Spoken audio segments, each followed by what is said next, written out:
Hey guys, subscribe to the channel and leave a like if you enjoyed the video. It helps a lot. Let's get to the content. This 87-year-old woman could no longer live in her cabin, as her children had decided it was time for her to be placed in a nursing home. Faced with this situation, she decided to offer her modest residence to a homeless man who had always been there to help her. However, her children were strongly opposed to this idea and prevented it from happening. When the homeless man finally managed to enter the cabin, what he discovered inside left him astonished. Since the death of her husband, Maggie had lived alone in a small cabin in rural Texas. She had managed to take care of herself for most of her life, but now, at 87 years old, it was becoming increasingly difficult for her to maintain her independence. Despite her best efforts, keeping the cabin clean and well-maintained was growing more challenging as her strength and health began to wane. One day, as the phone rang, Maggie answered to hear the familiar voice of her eldest son on the other end. Once again, he was urging her to accept that it was time to move into a nursing home. He assured her that in the home, she would be well cared for by healthcare professionals, have activities to keep her occupied, and enjoy the company of others her age. Maggie listened to his arguments and finally agreed that perhaps it was time. She conceded that she could live in a retirement home. However, there was something she needed to know first. What did her children plan to do with the cabin and the small piece of land surrounding it, a space she had lovingly tended to for nearly her entire life? Her eldest son suggested that they could sell the property and the money would go entirely to Maggie. Her younger son had a different idea. They could renovate the cabin and rent it out, generating a steady income for the family. Maggie listened carefully to their proposals, but she was certain she had a better solution. Maggie proposed donating the cabin, just as it was, to Denver, a local homeless man who had always been kind to her. Denver had proven himself to be a good man in Maggie's eyes, and she wanted to help him in some way. However, her children did not like the idea. They didn't trust Denver and were concerned about their mother's decision. Still, considering Maggie's age and her determination, they reluctantly agreed to see what could be done. What neither Denver nor Maggie's family knew was that Maggie planned to leave something far more valuable than the cabin itself inside. Denver was 60 years old and had lost his wife a decade ago, a loss that plunged him into deep depression, which in turn had a severe impact on his life. It was during this difficult time, while living on the streets, that Denver and Maggie first met 3 years ago. Maggie was returning from the market, struggling to carry several heavy bags. Suddenly, one of the bags tore open, spilling fruit onto the street. Seeing that she was an elderly woman, Denver quickly rushed over to gather the fruit and even fetched a new bag for her from a nearby store. After that, Denver offered to carry the rest of her bags, saying, "Don't worry, ma'am. I'll take care of it and bring everything to your home." Denver had no idea that this chance encounter would change his life forever. From that day on, Denver began to help Maggie regularly, whether it was with her shopping or when her cabin needed small repairs. Despite Maggie's persistent offers of money in return, Denver always refused to accept any payment. He could see that Maggie lived a simple and solitary life, and he was just grateful to receive a slice of homemade cake and a cup of coffee from Maggie's magical hands, as he liked to call them. Over the years, these two lonely souls became close friends. Maggie even invited Denver to dinner at her home on occasion. They developed a deep respect for each other, and Denver always listened attentively to Maggie's advice. Maggie noticed that Denver's depression seemed to have lessened over time, and Denver, in turn, felt a sense of purpose whenever Maggie needed his help. The day Denver learned that Maggie would be moving into a nursing home, his heart sank. Maggie explained that over the past 2 years, her children, they began calling her constantly, nearly every day, urging her to leave the cabin and the land she had cherished for so long. Maggie, now exhausted from the relentless family pressure, found herself with little strength left to resist.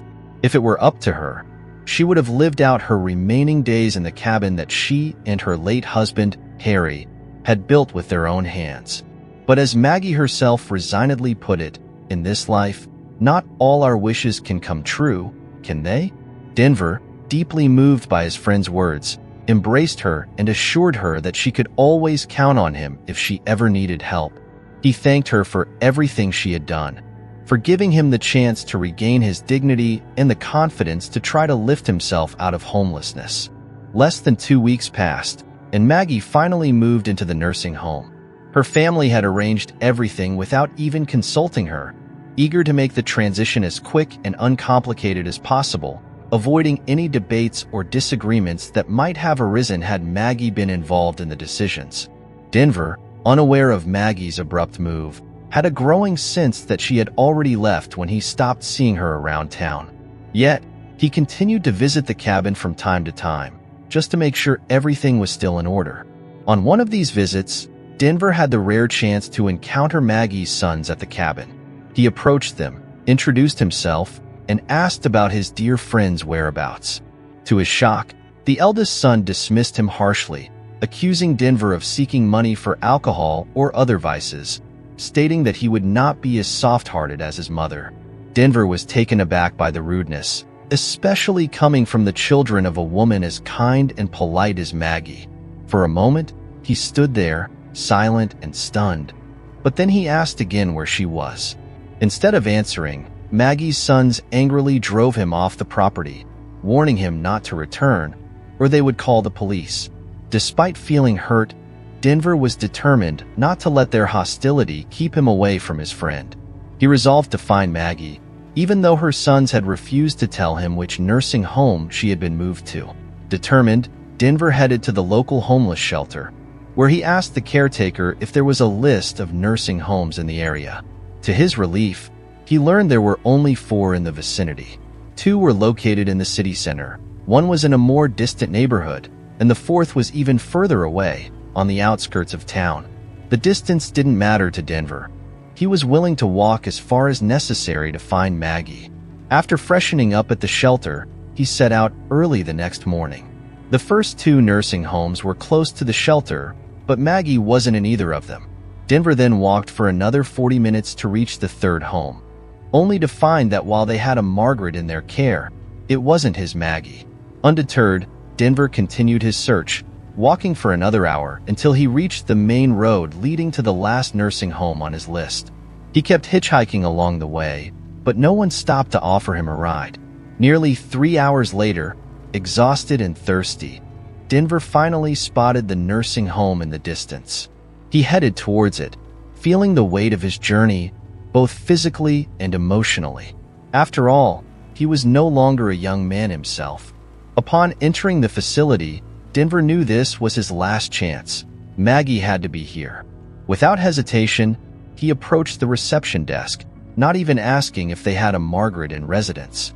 Instead, with a sense of urgency, he confidently stated that he wanted to visit Margaret, who had moved in just a few days ago. The receptionist hesitated for a moment, but then confirmed that, indeed, a Margaret was staying there. Denver, knowing that being just a friend might not grant him access, quickly claimed that he was her brother, a small lie he felt was necessary. They informed him that visiting hours were nearly over, but they allowed him a brief visit. When Denver was finally escorted to her room, he was left speechless by what he saw. Maggie was lying in bed, looking frail and sickly. He had never seen her so vulnerable. But as soon as she realized it was Denver standing in the doorway, her eyes brightened, and she gave him a genuine smile. Denver approached slowly, carefully assessing Maggie's condition, but she was in a hurry. Maggie gestured with her hands, urging Denver to come closer. "Don't waste time," she whispered. "I have something important to tell you." The man quickly sat down beside her and gently helped her get comfortable. Leaning in, she whispered something into his ear that sent shivers down Denver's spine. "Are you serious?" "Really?" he asked, utterly incredulous at what he had just heard. Maggie patted his cheek affectionately, then squeezed his hand and said, "Yes, it's true. The cabin is yours, and everything inside it is for you too. All of it." After a short while, a nurse came by to inform them that visiting hours were over and Denver had to leave. He didn't quite know what to make of what Maggie had told him, but he felt a deep sadness seeing her in such a fragile state. She no longer seemed like the strong, independent woman he had known. Perhaps the move had been too recent, and she hadn't yet adjusted. As he turned to leave, he glanced over his shoulder and saw Maggie smiling at him, a sight that warmed his heart. Little did Denver know, this would be the last time he would see his friend. The next morning, Denver gathered the last few coins he had and bought a modest bouquet of flowers. He walked all the way back to the nursing home, only to discover upon his arrival that his dear friend had passed away during the night. The news hit him like a ton of bricks, and he struggled to process it. He wept right there, his grief spilling out uncontrollably. The receptionist, noticing his distress, asked if he hadn't been informed by his brother since the family had been notified in the early hours. Denver didn't answer. He simply stepped aside, allowing his tears to flow freely. With a heavy heart, Denver returned to the cabin that, according to Maggie's last words, now belonged to him. But despite this, he felt no joy. The key was hidden exactly where Maggie had said it would be, so he had no trouble getting inside. He wanted to feel grateful for the gift, but all he could think about was Maggie. The cabin, once filled with her presence, now felt like an empty shell. In an attempt to find some comfort, he decided to make coffee the way Maggie used to make it for him. He opened the highest cupboard in the kitchen, searching for the coffee tin, when he noticed a cardboard box in front of it. As he tried to move the box, it fell to the floor with a heavy thud. Curious and concerned that he might have damaged something important, Denver opened the box. What he found inside took his breath away. There, neatly packed, were stacks of money, a sum so large that Denver had only ever seen such amounts in movies. He carefully placed everything on the table and stared at it for several minutes, trying to comprehend the significance of what he was seeing.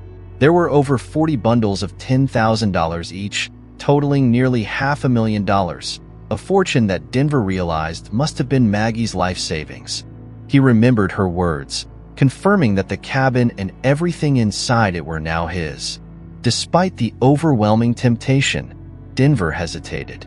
But in the end, he gathered all the money into an old, worn leather bag and headed for the door. He knew exactly what he needed to do. In the days that followed, Denver made modest renovations to the cabin, just enough to make it more appealing without stripping away the original character that Maggie and her husband had created. He carefully selected the personal items left behind by Maggie and arranged them throughout the space as if curating a museum exhibit. In the living room, he hung a beautiful photograph of Maggie and placed a lit candle beneath it, creating a small shrine in her honor. Denver wasn't doing this for the property she left him, nor for the money he had found. He was doing it to show how much he valued the friendship they had shared. It wasn't long before Maggie's two sons arrived at the cabin and found Denver living there. They immediately demanded to know what he was doing in their parents' home. Denver, ever the honest soul, told them about his visit to Maggie at the nursing home before her passing, and how she had left the cabin and everything inside to him. The sons couldn't believe what they were hearing. To them, the idea that their mother would give away such a valuable property, a place that had belonged to their father and her, to a homeless man they hardly knew seemed absurd.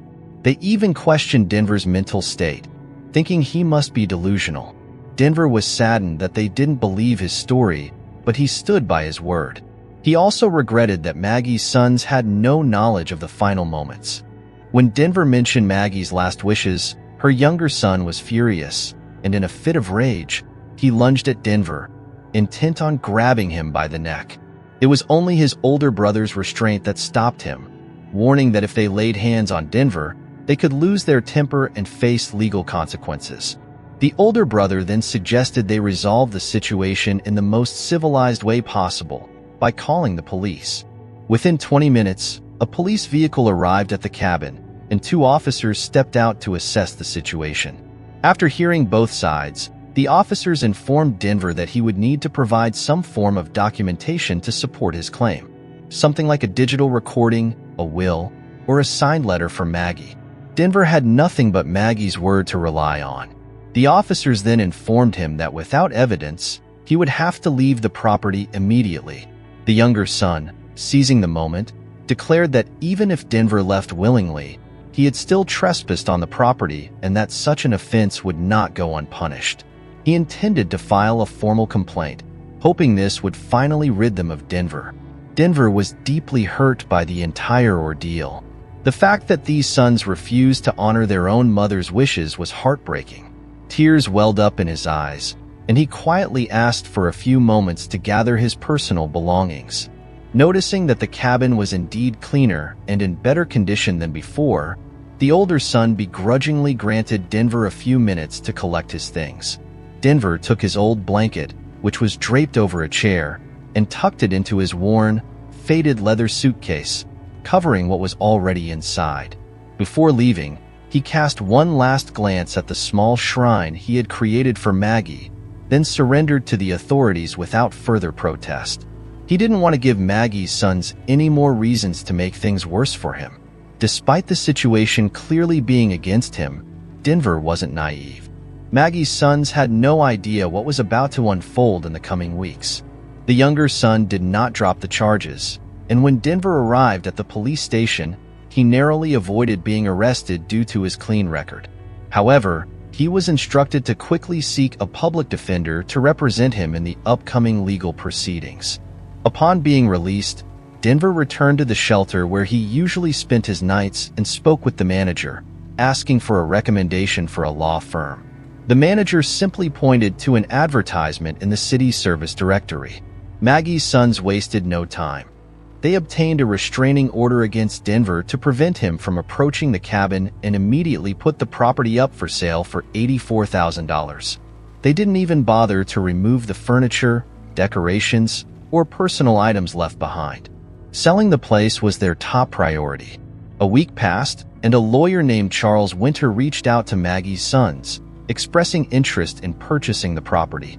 He inquired if the cabin could be used as a vacation home.